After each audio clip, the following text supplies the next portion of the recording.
Dear friends, आज जो हम कवर करने वाले हैं एसएससी जीडी का जो फर्स्ट पार्ट हमने कल कवर कर लिया रीजनिंग का, उसी का हम सेकंड पार्ट आज मैथ्स का कवर करने जा रहे हैं।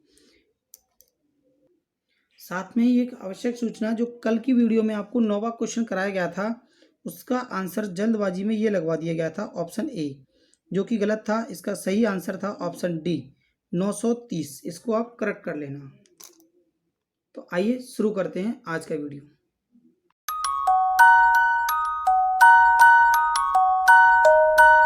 डियर एस्पिरेंट्स, आज हम बहुत ही बेहतरीन तरीके से इन सवालों को सीखने वाले हैं। तो आइए शुरू करते हैं। डियर एस्पिरेंट्स, जो स्टार्ट करने वाले हैं प्रारंभिक अंकगणित, तो यहाँ से इससे पहले वाले पार्ट को हमने कंप्लीट कर लिया था। अब सेकंड पार्ट हम कवर करने जा रहे हैं, जिसके अंदर सबसे पहले निर्देश दिया गया है प्रश्न संख्या जो है 51 से लेकर के 53 तक के लिए। क्या निर्देश दिया गया है कि निम्नलिखित आरेख 2011 से 2017 तक चावल के निर्यात को प्रदर्शित करता है। आलेख का ध्यानपूर्वक अध्ययन कीजिए और प्रश्नों के उत्तर दीजिए। तो सबसे पहले हम इस चार्ट को पढ़ लेते हैं। जैसे हमने इस चार्ट को पढ़ लिया, डाटा दे रखा है, आप बड़ी आसानी से पढ़ लेंगे। तो पहला प्रश्न पढ़ते हैं, यानी 51वां प्रश्न। वर्षों की संख्या जिसमें निर्यात निर्देशित अवधि के लिए औसत से अधिक था, यानी उसी टाइम ड्यूरेशन में ये देखना है कि ऐसे कौन कौन से वर्ष थे या ऐसे कितने वर्ष हैं जिनका औसत से अधिक निर्यात हुआ है। तो इस प्रश्न को सॉल्व करने के लिए सबसे पहले हम इन सभी निर्यात को जोड़ देंगे। तो जैसे ही हम जोड़ देते हैं, तो मैं आपको यहाँ लिख देता हूँ, आपको जोड़कर ट्राई करना है।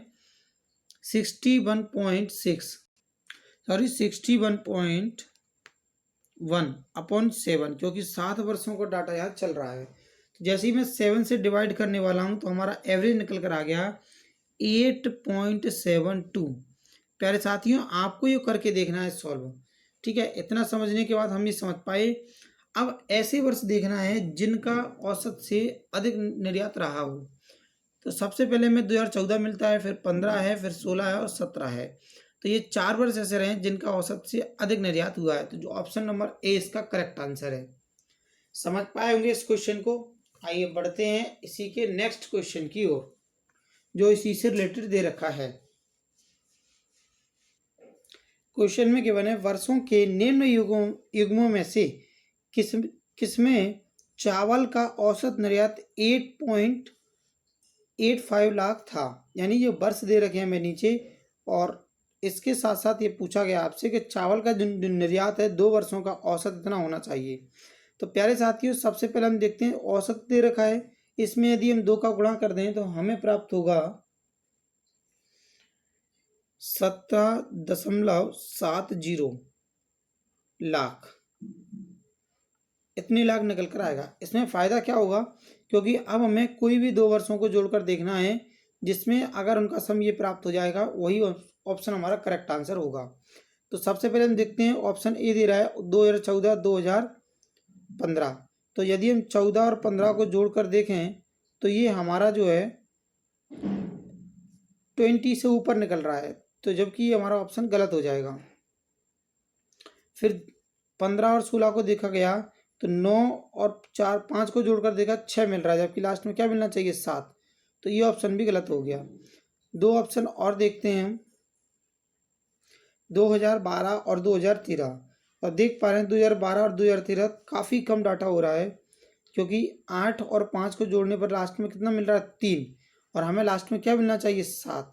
तो ये ऑप्शन भी हमारा गलत है। एट लास्ट ऑप्शन बचता है 2013-2014। 2013 में हम देखते हैं और 2014 में देखते हैं, तो इन दोनों को जोड़कर देखा हमने, लास्ट में 7 आ रहा है, और सम करने पर भी कितना मिल रहा है हमें 17.70। यानी ऑप्शन डी इसका करेक्ट आंसर है। प्यारे साथियों, इस क्वेश्चन को भी आप बहुत बेहतरीन तरीके से समझ पाए होंगे। एक क्वेश्चन और दे रखा है 53 वाला, जो इसी से रिलेटेड है। आइए देखते हैं क्या दे रहा है डाटा। 53 क्वेश्चन में हमें दे रखा है 2016 से 2017 तक निर्यात में कितने प्रतिशत की वृद्धि हुई थी। हम देख पा रहे हैं 2016 के अंदर 9.5 की सेलिंग हुई थी, निर्यात हुआ था, और यहाँ पर हुआ है 11.4 का। इन दोनों के बीच का हम डिफरेंस निकालते हैं, और डिफरेंस निकल कर आएगा हमारा कितना 1.9 और 1.9 के डिवाइड में लिखा जाएगा कितना 9.5। क्यों? क्योंकि 2016 में कितने का निर्यात हुआ है 9.5 का।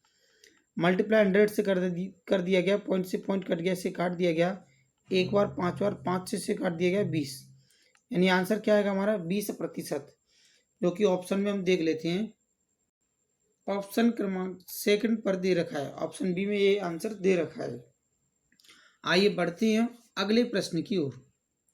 क्वेश्चन में गिवन है यदि दो संख्याओं का औसत 2:1 है और उनका गुणनफल 1800 है तो उसमें से बड़ी संख्या क्या होगी। तो प्यारे साथियों, संख्याओं का अनुपात को हम क्या मान लेते हैं 2x अनुपात सिंपल 1x। इन दोनों का यदि मैं गुणा कर दूं तो मुझे प्राप्त होगा क्या 2x² बराबर में दे रखा है कितना 1800। यदि 2 से काट दिया जाए तो x² का वैल्यू निकल कर आएगा 900 और x का मान निकल कर आएगा कितना 30, क्योंकि रूट से बाहर निकालेंगे। तो हमें बड़ी संख्या का मान बताना है। तो बड़ी संख्या हमारी क्या है 2x, मल्टीप्लाई कर दिया गया, इसका इसमें गुणा करने पर हमें प्राप्त होगा कितना 2x, जो आंसर दे रहा है हमें 60। यही आपका करेक्ट आंसर है। इस क्वेश्चन के अंदर ऑप्शन नहीं छप पाएंगे। आइए देखते हैं अगले प्रश्न को। क्वेश्चन में दे रखा है 3 भिन्न भिन्न चौराहों पर यातायात की बत्तियां क्रमशः 24 सेकंड, 72 सेकंड और 120 सेकंड के बाद बदलती हैं। यदि 10:56 पर ये बत्तियां एक साथ बदली हों तो अगली बार किस समय बदलेंगी। प्यारे साथियों, ऐसा कोई भी प्रश्न दिया जाता है हम इन संख्याओं का एलसीएम ले लेते हैं। किसका 24 का, 72 का और 120 का। इन तीनों का जब हम एलसीएम लेंगे तो हमें एलसीएम प्राप्त होगा कितना 360। 360 से हम देख पा रहे हैं यदि हम इससे डिवाइड करें तो बिल्कुल चला जा रहा है, इससे डिवाइड करें तो इससे भी जा रहा है और इससे डिवाइड करें तो इससे भी जा रहा है। एलसीएम वही संख्या होती है जो छोटी से छोटी संख्या हो लेकिन तीनों संख्याओं से पूर्णतः विभाजित हो। तो प्यारे साथियों, इतने सेकंड के बाद ये दोबारा से बत्तियां एक साथ बदलेंगी। हमने कहा ये सेकंड में नहीं, इसको मिनट में चेंज करते हैं। 60 से डिवाइड कर दिया तो ये निकल कर आते हैं कितने 6 मिनट, और जो समय अभी दे रखा है उसमें 6 मिनट जोड़ दिया जाए तो हमें अगला समय जो मिलेगा वो मिलेगा 11:02। ऑप्शन नंबर डी पर यह आंसर दे रखा है। आसानी से समझ आया होगा ये क्वेश्चन। आइए बढ़ते हैं अगले प्रश्न की ओर। क्वेश्चन में दे रखा है राम ने बाजार जाकर एक गणित पुस्तक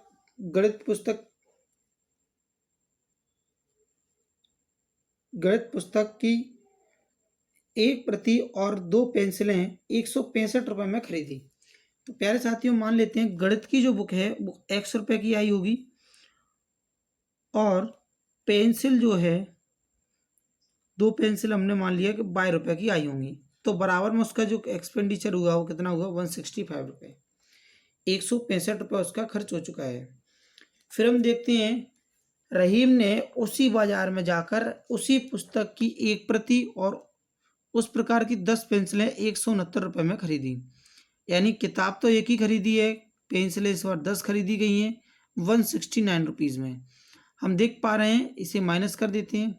जैसे ही माइनस किया ये वाला पार्ट कैंसिल हो गया, ये मिलेगा माइनस का 8y और ये मिलेगा माइनस का 4। माइनस से माइनस कैंसिल हो गया, y का वैल्यू निकल कर आ गया क्या 4/8 या y बराबर आ गया 0.5। y हमारा क्या है पेंसिल को इंडिकेट कर रहा था। प्रश्न में यही पूछा गया प्रत्येक पेंसिल का दाम क्या था, तो आंसर आएगा 0.50 यानी आधा रुपये। 1 रुपये के 2 हिस्से कर दें तो उसको आधा कहते हैं हम। 0.5 इसका करेक्ट आंसर है। लास्ट में हम 0 लगाएं या ना लगाएं इससे कोई फर्क नहीं पड़ता है। समझ पाए होंगे इस क्वेश्चन को। आइए बढ़ते हैं अगले प्रश्न की ओर। क्वेश्चन में हमें दे रखा है यदि दो संख्याओं के बीच का अनुपात 4:7 है तो प्रत्येक में 4 की वृद्धि कर दी जाए तो यह अनुपात 3:4 हो जाता है। बड़ी संख्या ज्ञात कीजिए क्या होगा। तो प्यारे साथी इस क्वेश्चन को हम लिख लेते हैं क्या 4/7। x लगा देते हैं बराबर में। हम देख पा रहे हैं कि संख्या कितनी बढ़ा दी गई है, प्रत्येक संख्या में 4 की वृद्धि कर दी गई है, यानी 4 के ऊपर वृद्धि कर दी गई 4 के नीचे, तो हमारी जो संख्या है वो 3:5 प्राप्त होती है।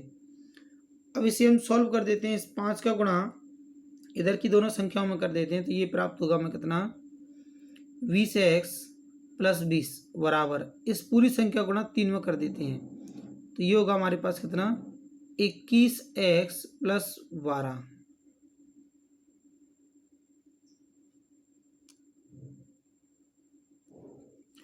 अब देखते हैं इस 20x को हम इधर भेज देते हैं तो कितना बचेगा सिंपल 1x।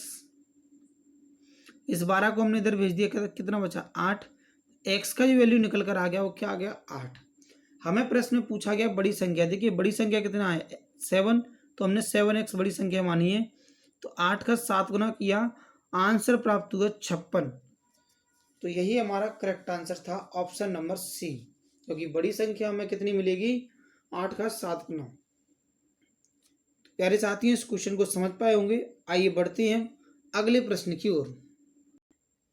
क्वेश्चन में हमें दे रखा है किसी स्कूल में एक परीक्षा में सफल और असफल विद्यार्थियों का अनुपात 6:1 है। यदि 6 और परीक्षार्थी सफल हो जाते तो यह अनुपात 9:1 होता, तो कुल विद्यार्थियों की संख्या ज्ञात कीजिए। प्यारे साथियों इस क्वेश्चन को हम बाय ऑप्शन बड़ी तेजी से कर सकते हैं। देखते हैं टोटल स्टूडेंट कितने पेपर देने के लिए बैठे हैं। पास होने वाले और फेल होने वालों का अनुपात है 6:1। टोटल करके देखा कितना हुआ 7। जो संख्या 7 से कटेगी वही हमारा आंसर होगा, क्योंकि स्टूडेंट्स की संख्या फ्रैक्शन में नहीं हो सकती। पहला मेथड ये होगा बाय ऑप्शन। दूसरा मेथड हम इसको कर सकते हैं कि पास होने वाले विद्यार्थी अपॉन में लिखेंगे फेल होने वाले विद्यार्थी, तो इनका रेशियो कितना है 6x अपॉन सिंपल x। यदि 6 विद्यार्थी अधिक सफल हो जाते तो 6 विद्यार्थी अधिक सफल हो गए।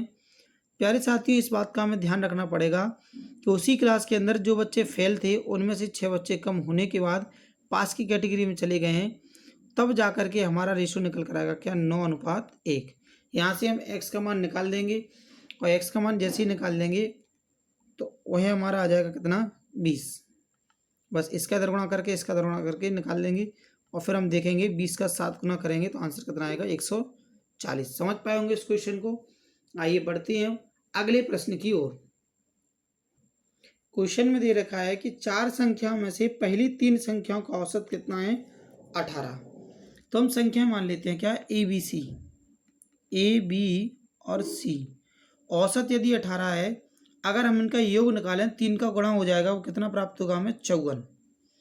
फिर हम देखते हैं अंतिम 3 संख्याओं का औसत दे रखा है कितना 16, यानी v + c + d। औसत यदि 16 दे रखा है तो हम देख पा रहे हैं योग निकालेंगे तो इसमें गुणा कर दिया जाएगा 3 से, तो ये हो जाएगा कितना 48। बाद में पता चलता है कि अंतिम संख्या जो है वो कितनी है 19 है। ये लास्ट वाली संख्या 19 है। इससे पहले हम करते क्या है ना माइनस कर लेते हैं, तो ये वाला पार्ट इससे कैंसिल हो जाएगा और ये वाला पार्ट इससे कैंसिल हो जाएगा, तो हमें प्राप्त होगा a - d का मान कितना है 19 और इस 54 में से 48 घटाने पर कितना मिलेगा 6। 19 को इधर भेज दिया जाए तो a का मान कितना प्राप्त होगा 25। और यही हमारे इस क्वेश्चन का करेक्ट आंसर है। जो फर्स्ट वाली वैल्यू पूछी गई है वो कितना है 25। समझ पाए होंगे इस क्वेश्चन को भी। आइए बढ़ते हैं अगले प्रश्न की ओर।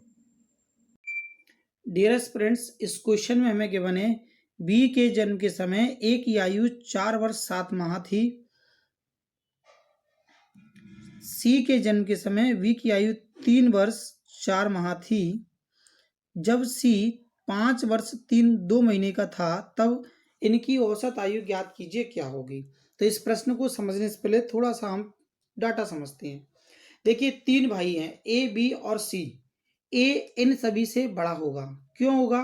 क्योंकि ए जब बी का जब जन्म होता है तब ए 4 वर्ष 7 महीने का होता है।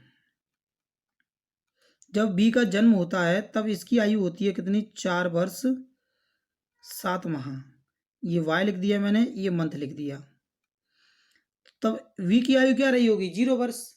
अब जितना फिर सी का जन्म होता है, ये तीसरे भाई का जन्म होता है, तब वी नाम के व्यक्ति की जो आयु होगी वो हो जाएगी कितनी 3 वर्ष 4 माह। तो प्यारे साथियों इसकी आयु 0 रही होगी। समझ आ रहा है? ठीक है। इसकी आयु ये रही होगी। तब तक ए नाम का व्यक्ति खड़ा तो रहेगा नहीं, समय के साथ साथ इसकी आयु भी बढ़ती जाएगी। तो हमने देख लिया इसकी आयु कितनी और बढ़ गई, यानी 3 वर्ष 4 माह और बढ़ गई। यानी हम कहते हैं कि वर्तमान में आयु देखी जाए तो ये नाम का सी नाम का व्यक्ति 0 का होगा, बी की आयु ये रही होगी और ए की आयु ये रही होगी। लेकिन प्रश्न में ये बोला गया कि जब आप देखते हैं कि सी नाम के व्यक्ति की आयु 5 वर्ष 2 महीने थी या था, तब उनकी औसत आयु ज्ञात कीजिए। यानी अब हम देख पा रहे हैं 5 वर्ष 2 माह जब सी नाम का व्यक्ति बड़ा होगा तो उस समय तक ये व्यक्ति भी बड़ा होगा और ये व्यक्ति भी बड़ा होगा। कितने कितने वर्ष? समान। यानी 5 वर्ष 2 माह, 5 वर्ष 2 माह, सभी की आयु बढ़ जाएगी। तो हम ऐसे कहते हैं अगर औसत निकालना है तो केवल इतने पार्ट को जोड़ करके, यही तो एक्स्ट्रा है जिसके कारण औसत में परिवर्तन हो रहा है। नहीं था तो सभी की औसत आयु यही हो जाती। तो हमने देखा ये कितना एक्स्ट्रा हो रहा है, तो इन सभी को हम जोड़ लेते हैं। सबसे पहले मंथ जोड़ लेते हैं, 4 और 4 8 7 15। देखिए 15 महीने आराम से कट जाएंगे। और वर्ष की बात करें 3 से कट रहे हैं कि नहीं, 4 3 7 और 3 10, यानी 10 वर्ष जो हैं वो 3 से नहीं कट पाएंगे। तो इसके लिए हम क्या करते हैं, इसको लिखते समय इसको लिखते हैं हम कितना, 9 वर्ष। जब यहाँ से एक वर्ष में 12 महीने बचेंगे तो हम क्या करेंगे, ये जो हमारे हो रहे हैं कितने, 8 और 7 15, 15 में 12 जोड़ दिए जाए तो ये हो गए कितने हमारे 27 महीने। प्यारे साथियों इस पॉइंट को पहले समझें, ये वाला जो डाटा निकल कर आया है क्या ये क्लियर है या नहीं। अगर क्लियर नहीं है तो आप वीडियो को थोड़ा सा प्रीवियस में जा कर के दोबारा से देखें, रिवाइंड करके देखें, तो ये डाटा आपको समझ आ जाएगा। अगर इतना समझ पाए तो आप सभी देख पा रहे होंगे कि हमारा औसत ये हो जाता, या नहीं भी है तो आप इसका 3 गुना जोड़ सकते हैं, क्योंकि इतनी आयु तो सभी की बढ़ने वाली है। तो हमने मान लीजिए जोड़ लिया कितना, 15 वर्ष और ये 6 माह, और जोड़ने पर हमें जो योग प्राप्त होगा 33 माह और 24 वर्ष। अब औसत निकालने के लिए हमने 3 से डिवाइड कर दिया तो ये निकल कर आएगा कितना, 8 वर्ष 11 माह। तो प्यारे साथियों आप इस क्वेश्चन को बड़ी ही आसानी से समझ पाए होंगे। तो इस क्वेश्चन का आंसर आया हमारा कौन सा, ऑप्शन नंबर डी। आइए चलते हैं अब अगले प्रश्न की ओर। क्वेश्चन में गिवन है पीटर एक मेज 450 रुपए में खरीदता है और 30 रुपए उसके परिवहन पर खर्च करता है या व्यय करता है। यदि वह मेज को 600 रुपए में बेचता तो उसका लाभ प्रतिशत ज्ञात कीजिए। तो प्यारे साथियों हम देख पा रहे हैं 450 रुपए में खरीद कर लाया है, 30 रुपए उसने परिवहन पर खर्च कर दिया, यानी उसको सीपी जो होगा वो कितना होगा, 480। एसपी की बात की जाए 600 रुपये, तो ओवरऑल उसने कितना बचा लिया, 120 रुपये। कितने पर, 480 पर, और गुणा किया गया 100 से। तुम देख पा रहे हैं 0 से 0 कैंसिल कर दिया, 12 से काट दिया गया 4, 4 से डिवाइड कर दिया, आंसर आ गया कितना, 25%। यही इस क्वेश्चन का करेक्ट आंसर है। Option number B correct answer है इसका। आइए देखते हैं अब अगला प्रश्न। डियर फ्रेंड्स इस क्वेश्चन में गिवन है एक कक्षा के 23 लड़कों और उनके अध्यापक का औसत आयु 20 वर्ष है। यदि अध्यापक की आयु को उसमें से घटा दिया जाए तो औसत आयु घटकर 19 वर्ष रह जाती है, हो जाती है। तदनुसार उस अध्यापक की आयु कितनी थी। इसके हम 2 पैटर्न लगाते हैं। सबसे पहला पैटर्न जिसको हम लगाते हैं थोड़ा सा लेंदी हो सकता है ये। कैसे, हम ये मानते हैं 23 लड़के हैं और एक अध्यापक है, यानी कि टोटल 24 नंबर ऑफ हेड हैं, उसके अंदर गुणा कर दिया गया 20 से, तो ये हमें टोटल योग प्राप्त हुआ है कितने लोगों का, 24 लोगों की आयु का। और अब हम देखते हैं टीचर की आयु हटा दी गई है, यानी हमने बोल दिया टी की आयु हटा दी गई है।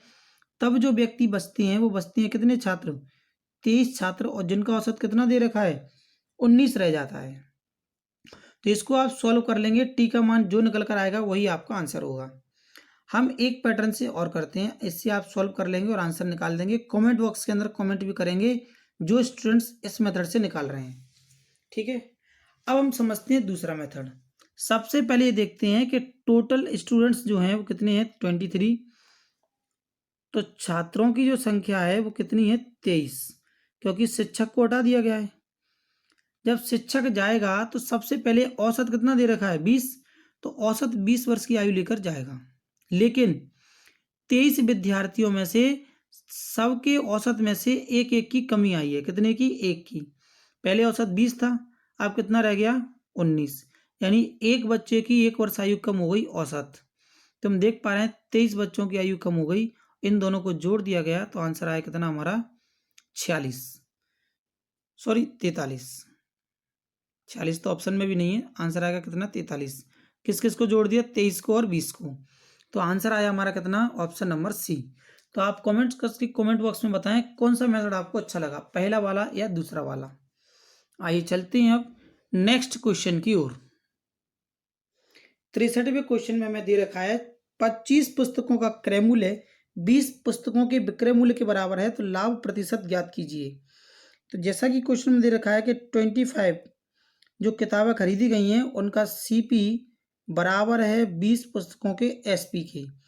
तो इसको लिख सकते हैं हम सीपी बटा एसपी 20/25, और इसे यदि हम काट दें तो काटने पर प्राप्त होगा कितना? 4/5। यानी 1 रुपये का प्रॉफिट हुआ है कितने पर? क्रय मूल्य को नीचे लिखते हैं हमेशा, तो कितना है? 4। 4 पर गुणा कर दिया 100 का, काटने पर आंसर प्राप्त होगा 25%, जो कि ऑप्शन नंबर सी पर गिवन है। बहुत ही इजी क्वेश्चन था ये। आइए चलते हैं अब नेक्स्ट क्वेश्चन की ओर।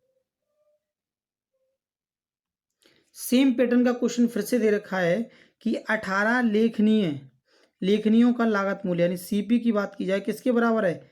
15 लेखनियों के विक्रय मूल्य के बराबर, यानी पेन के बराबर। ये एसपी है, तो हमने देखा सीपी अपॉन क्या आ गया? एसपी 15/18। तो हम देख पा रहे हैं यहाँ पर जो प्रॉफिट हुआ है कितने के बराबर? 15 में का आर्टिकल 18 में बेच दिया गया, 3 के बराबर। कितने पर? 15 पर। गुणा कर दिया गया 100 से, 3 से काट दिया 5 और 5 से काट दिया, तो आंसर आया 20%, जो कि ऑप्शन नंबर सेकंड पर गिवन है। प्यारे साथियों, बढ़ते हैं अगले प्रश्न की ओर। 65वें क्वेश्चन में दे रखा है हमें, इसके अंदर केवल हमें सरलीकरण करना है, सिंप्लीफिकेशन करना है, लेकिन बोर्ड मास को ध्यान रखते हुए। तो सबसे पहले हम देखते हैं बोर्ड मास जहाँ जहाँ लगता जाएगा हम लगाते जाएंगे। सबसे पहले डिवाइड लगाते हैं, बोर्ड मास के अंदर डिवाइड को सॉल्व करते हैं। तो एक डिवाइड यहाँ सॉल्व हो रहा है, 36 से डिवाइड कर दिया, कितना मिलने वाला हमें? 3। फिर हम देख पा रहे हैं गुणा लगा हुआ है, तो गुणा लगा दिया 4, प्लस का लिख दिया 2.5, और यहाँ देखा हमने इससे डिवाइड कर दिया, यानी आधे से डिवाइड करते हैं तो कितनी बार जाएगा? 8 बार, 8, और माइनस कर दिया कितना? 10। तो प्यारे साथियों, पहली स्टेप में हमने केवल 2 चीज़ों को सॉल्व किया, डिवाइड के सिंबल को, फर्स्ट वाला ये और सेकंड वाला ये। अब हम देख पा रहे हैं गुणा को सॉल्व करेंगे तो 4 का 3 गुना 12, प्लस 2.5 का 8 गुना किया गया। जैसे 2.5 का 8 गुना किया गया तो ये मिलेगा हमें कितना? 20, और माइनस किया गया 10, माइनस कर दिया 10 को, घटाने के बाद ये 10 बचेगा, 10 को 12 में जोड़ दिया, आंसर आया 22, जो कि ऑप्शन नंबर सी पर गिवन है। तो प्यारे साथियों, इस क्वेश्चन को भी आप बड़ी आसानी से समझ पाए होंगे। आइए बढ़ते हैं अब अगले प्रश्न की ओर। प्यारे साथियों, इस क्वेश्चन में हमें गिवन है, यदि चीनी के मूल्य में 24% की वृद्धि की जाती है और कोई व्यक्ति अपने खर्चे में केवल 18% की वृद्धि करना चाहता है, तो उसे खपत में कितने प्रतिशत की कमी करनी होगी? समझ पाए होंगे इस क्वेश्चन को। सबसे पहले हम छोटा सा एक डाटा समझते हैं। क्या दे रखा है डाटा में? यदि हम किसी आर्टिकल में कोई भी खपत करते हैं तो हम जानते हैं अगर उसका रेट बढ़ चुका होगा, कीमत उसकी बढ़ चुकी होगी, और खपत का गुणा कर दें तो बराबर हमें पता चलता है कि हमारे व्यय में परिवर्तन होता है।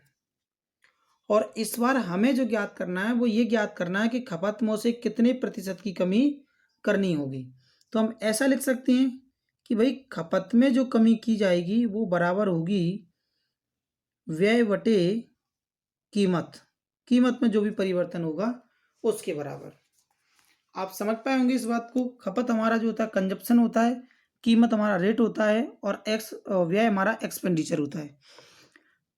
तो खपत देखते हैं कितना हो रहा है। इसको ज्ञात करने के लिए हमने देखा सबसे पहले व्यय की बात करते हैं। मान लीजिए पहले एक व्यक्ति 100 रुपये खर्च करता है और कीमत बदलने के बाद भी 100 रुपये ही 118 रुपये खर्च करना चाहता है, क्योंकि 18% खर्चे को बढ़ाना चाहता है केवल वो। फिर डिवाइड कर दिया हमने किससे? ये लिख रहे हैं व्यय लिखने के बाद डिवाइड में क्या लिखेंगे? कीमत। पहले कीमत कितनी थी? 100 रुपये, आज कीमत कितनी हो गई है 124 रुपये, क्योंकि 24% की वृद्धि हो गई है। हम देख पा रहे हैं 100 से 100 कट गया, और इसे यदि हम काट दें तो ये बचेगा हमारा कितना 59, और ये बचेगा 62 62। यानी पहले कोई आर्टिकल 62 रुपये का खर्च करते थे या 62 किलोग्राम खाते थे, तो अब उसकी खपत कितनी रह गई है, केवल 59। तो हम देख पा रहे हैं खपत में कितने की बचत कर ली हमने, कितने परसेंट की कमी कर दी, 3 की। कितने पर, 62 पर गुणा कर दिया गया 100 से, और जब इसे हम सॉल्व कर देंगे तो सॉल्व करने पर आंसर आएगा हमारा ऑप्शन नंबर ए 4.8%। केवल इस वाले पार्ट को सॉल्व करना है, बड़ी ही आसानी से आप समझ पाए होंगे। 3/62 को हमें सॉल्व करना है। 3 कहाँ से आया, पहले खपत और अब खपत। ये पहले हम कितना मटेरियल खा रहे थे 62 यूनिट, तो आप कितना खाएंगे, केवल 59 यूनिट। तो इन दोनों का डिफरेंस ऊपर लिखा जाएगा, नीचे लिखा जाएगा पहले वाली खपत गुणा 100 परसेंटेज में चेंज करने के लिए। तो प्यारे साथियों, इस क्वेश्चन को समझ पाए होंगे। क्लास के अंदर भी मैंने इस टाइप के बहुत सारे क्वेश्चन कराए हैं। तो आइए बढ़ते हैं अब अगले प्रश्न की ओर। क्वेश्चन में दे रखा है 2 वर्ष के लिए 7% चक्रवृद्धि ब्याज की दर से ₹X पर चक्रवृद्धि ब्याज और साधारण ब्याज का जो अंतर है वो कितना दे रखा है, ₹24.50। तो x का मूल्य क्या है, या x का मान ज्ञात कीजिए। तो प्यारे साथियों, अगर रेट आपका जो दे रखा है वो 7% दे रखा है, तो 2 वर्ष का साधारण ब्याज निकाला जाए तो वो होगा कितना, 14%। सिंपली लिख दिया। ये क्या है हमारा SI। अगर इसकी जगह हम CI ज्ञात करें, चक्रवृद्धि ब्याज ज्ञात करें, तो वो प्राप्त होगा हमें 7 का 2 गुना 14%, पॉइंट 7 का स्क्वायर 49, इतना परसेंट, यानी 14.49% प्राप्त होता है। तो यहाँ से हम देख पा रहे हैं SI और CI का जो अंतर होता है ये सभी जगह लागू होता है आपका। 2 वर्ष के लिए कोई भी क्वेश्चन अगर आपका आता है तो आप इसका यूज कर सकते हैं। कैसे, साधारण ब्याज के लिए इसका 2 गुना, कोमा चक्रवृद्धि ब्याज के लिए इसका 2 गुना आगे लिखते हैं, दशमलव के बाद इसका स्क्वायर करके यहाँ लिख देते हैं। इन दोनों का डिफरेंस हम देख पा रहे हैं कितना आ रहा है, 0.49%, बराबर में दे रखा है कितना, 24.50। पॉइंट से हमने पॉइंट उठा दिया, तो हम देख पा रहे हैं 49% बराबर कितना दे रखा है, या 1% का मान निकालना है तो 245/49। काटने पर पता चला कि 1% का मान कितना आ गया, 5, और ये 0 लगा हुआ है तो एक 0 और लग जाएगा यहाँ, यानी 50 आ गया।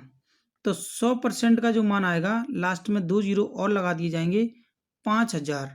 तो ऑप्शन आ गया आपका फर्स्ट वाला, यही इस क्वेश्चन का करेक्ट आंसर है। तो ऐसे किसी भी क्वेश्चन को हम इस मेथड से बड़ी आसानी से कर सकते हैं। आइए चलते हैं अब अगले प्रश्न की ओर। क्वेश्चन में गिवन है, एक व्यक्ति अपनी सामान्य गति से 3/5 गति के चलते हुए अपने कार्यालय में सामान्य समय से 20 मिनट देरी से पहुंचता है। तो कार्यालय पहुंचने में उसका मिनटों का सामान्य समय क्या है, ये हमें ज्ञात करना है। तो प्यारे साथियों, हम सबसे पहले जो समय लेते हैं वो सामान्य वाला है, और अब जो बदलाव के बाद समय लग रहा है वो, तो सबसे पहले हम लिखते हैं इसकी क्या है, स्पीड। जब हम स्पीड को देखते हैं तो पहले अगर सामान्य इसकी 1 थी, तो आज इसकी स्पीड कितनी हो गई है, 3/5। यानी स्पीड का यदि रेशो निकाला जाए तो ये आएगा कितना, 5:3। प्यारे साथियों, अगर कभी भी हमें चाल का अनुपात दिया जाए और हमें निकालना हो किसका, समय का अनुपात, तो हम इसको पलट देते हैं, यानी क्या आ जाएगा, 3:5। और इन दोनों के बीच में हमने देखा अंतर कितने का है, 2 यूनिट का, और 2 यूनिट बराबर हम देख पा रहे हैं जो समय का अंतर कितना दे रखा है, 20 मिनट। यानी पहले उसको इतना समय लगता था, तो आज कितना लग रहा है, 5 यूनिट। तो 2 यूनिट का अंतर जो है 20 मिनट दे रखा है, तो 1 यूनिट का अंतर आएगा 10 मिनट। और हमें पूछा है सामान्य समय, तो सामान्य समय के लिए हम गुणा यहाँ करेंगे। 1 यूनिट का मान कितना आ गया, 10, 10 का गुणा हमने यहाँ कर दिया। तो जैसे ही हमने 10 का गुणा किया तो आंसर निकल कर आया 30 मिनट। ये उसका सामान्य समय है जाने का। अगर पूछा होता कि लेट होने के कारण कितने समय में पहुंचा, तो आंसर आता आपका 50 मिनट। तो इस क्वेश्चन का करेक्ट आंसर है ऑप्शन नंबर ए, 30 मिनट। ये क्वेश्चन भी आपको बड़ी आसानी से समझ में आया होगा। आइए चलते हैं अब अगले प्रश्न की ओर। क्वेश्चन में गिवन है ए, बी और सी की दक्षताओं का अनुपात, यानी उनके कार्य की इफिशियंसी दे रखी है 2:5:3। यदि वे तीनों मिलकर कार्य करें तो एक साथ कितने दिनों में करते हैं? 9 दिनों में। तीनों की इफिशियंसी को जोड़ दिया गया तो ये हमें प्राप्त हुई 10। कार्य क्षमता तीनों की 10 है, 10 में गुणा कर दिया गया 9 का, तो ये टोटल कार्य हो चुका है। अब कार्य करवाना है केवल किससे? सी से। तो सी बराबर, सी की कार्य क्षमता कितनी है? 3। 3 से डिवाइड कर दिया, लेकिन कार्य का पूरा भाग नहीं करवाना, कार्य का केवल 40% भाग करवाना है। तो हम गुणा करेंगे कितने से? 40 से, और डिवाइड कर देंगे 100 से। तो 0 से हमारा 0 कैंसिल हुआ, अगेन 0 से 0 कैंसिल, और 3 से डिवाइड करने पर यहाँ 3 मिलेगा, 3 का 4 गुना कर दिया गया। तो सी नाम का व्यक्ति 12 दिनों में पूरा का पूरा कार्य कर देगा, यानी कार्य का 40% भाग केवल और केवल 12 दिन में कर देगा। यही इस क्वेश्चन का करेक्ट आंसर है। आइए बढ़ते हैं अगले प्रश्न की ओर। इस क्वेश्चन के अंदर हमें सरलीकरण करना है, जो हम बोर्ड मास के थ्रू करेंगे।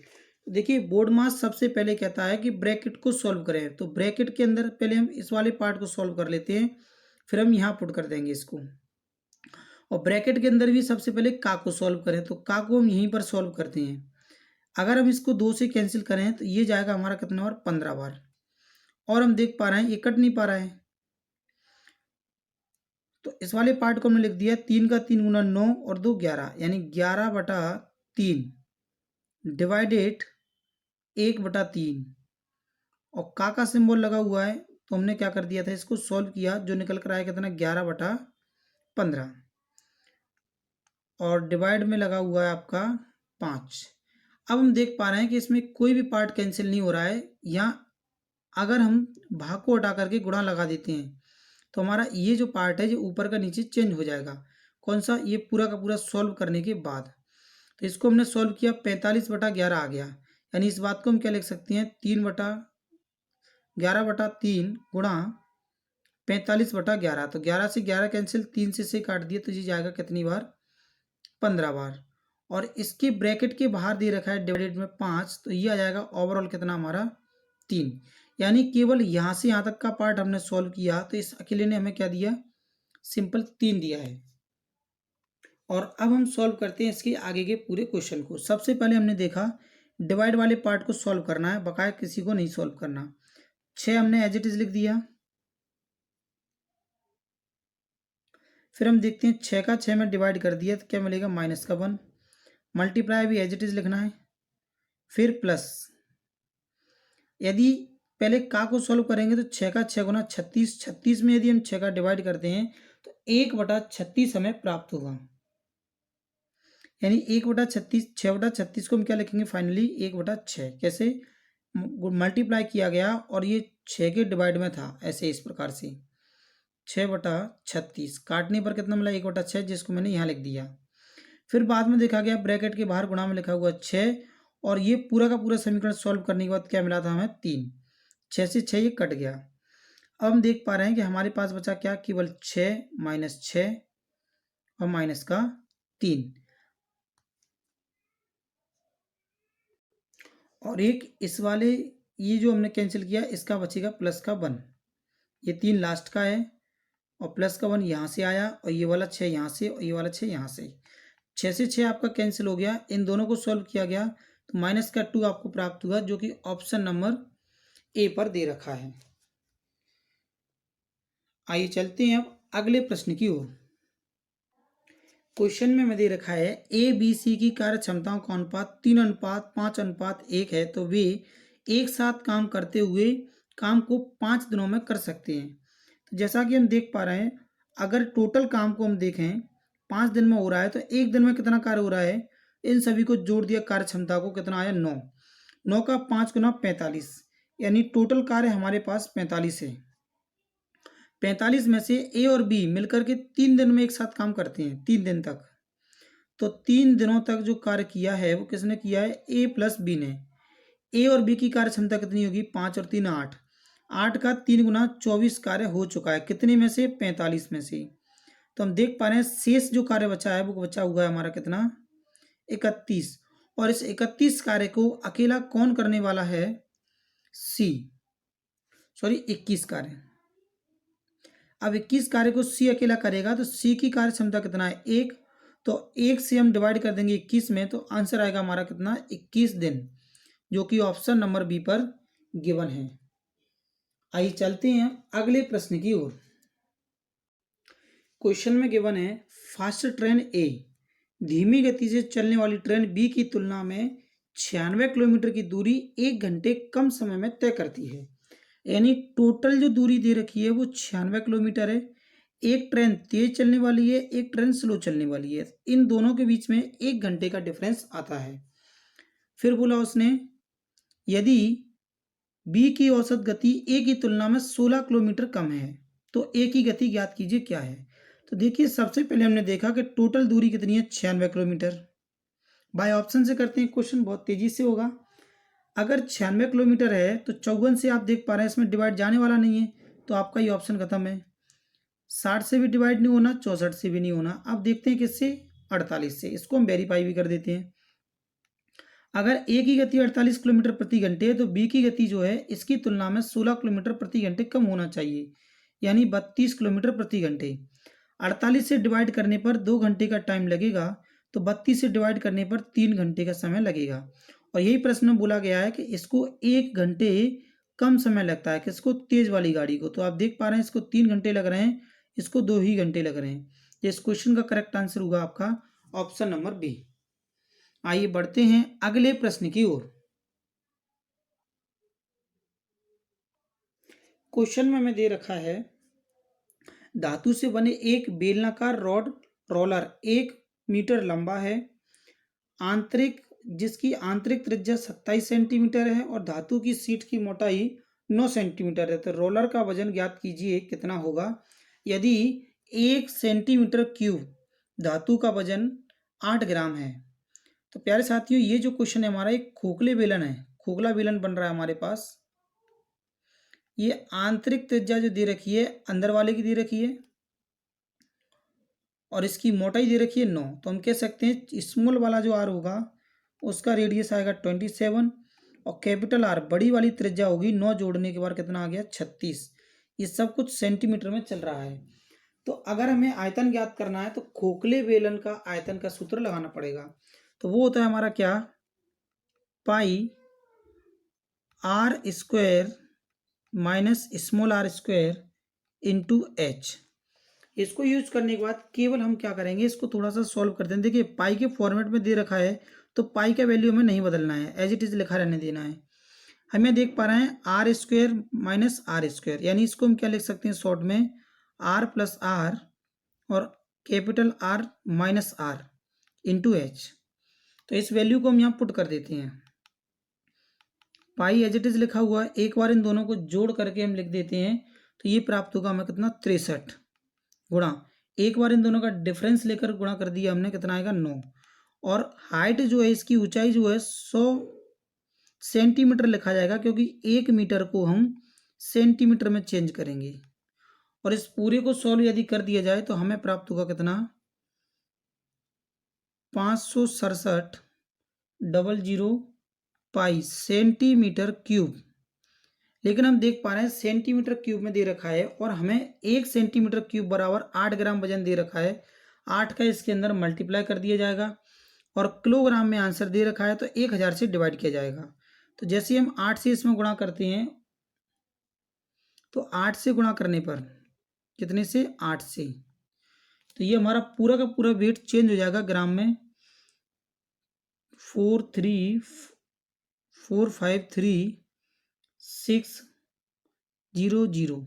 अब इसके अंदर हम क्या करेंगे, इसको ग्राम में किलोग्राम में चेंज करने के लिए 1000 से डिवाइड कर देंगे। 2 जीरो से 2 जीरो कट गया और देखेंगे यहाँ पर पॉइंट लग जाएगा, यानी 453.6 पाई किलोग्राम, जो कि ऑप्शन नंबर वी पर गिवन है। अब देखते हैं इस वीडियो का अंतिम प्रश्न। क्वेश्चन में दे रखा है गोले के व्यास को 40% कम कर दिया जाए तो उसके आयतन में कितने प्रतिशत की कमी होगी या हो जाएगा। प्यारे साथियों 40% का अर्थ होता है हमारा 2/5 और कम करना है और जब आयतन की बात की जाए तो इसको लगातार हम 3 बार कम करते हैं, यानी कि पहले 5 था तो 3 रह गया, पहले 5 था तो 3 रह गया, पहले 5 था तो 3 रह गया। क्यूब करने पर मिलेगा हमें 125 और ये 27। तो हम देख पा रहे हैं इसमें जो कमी की गई है 98 की कमी हो गई है। कितने पर? 125 पर, और गुणा कर दिया 100 से। यदि हम इस पार्ट को सॉल्व कर देते हैं तो डिवाइड करने के बाद हमें फाइनली प्राप्त होगा कि जो कमी हुई है वो 78.4% की कमी हुई है। इसको काट दिया गया 5 से तो ये आ गया 25, सॉरी 25 से ही काट दिया तो ये आ गया 5, और ये आ गया हमारे पास 4, और 5 से इसे काट देंगे और 4 का गुणा कर देंगे तो आंसर मिलेगा हमें ऑप्शन नंबर सी। प्यारे साथी, पूरा का पूरा पेपर हमारा सॉल्व हो चुका है। आपको वीडियो कैसा लगा वीडियो के अंत में जरूर बताएं, शेयर करें, लाइक करें वीडियो को, चैनल को सब्सक्राइब कर लें अगर आप पहली बार देख रहे हैं तो। मिलते हैं नेक्स्ट वीडियो में, तब तक के लिए थैंक यू, साइन आउट। और साथ में ये भी बताएं आप कौन से चैप्टर की वीडियो देखना चाहते हैं या कौन से पेपर्स का सॉल्यूशन चाहते हैं।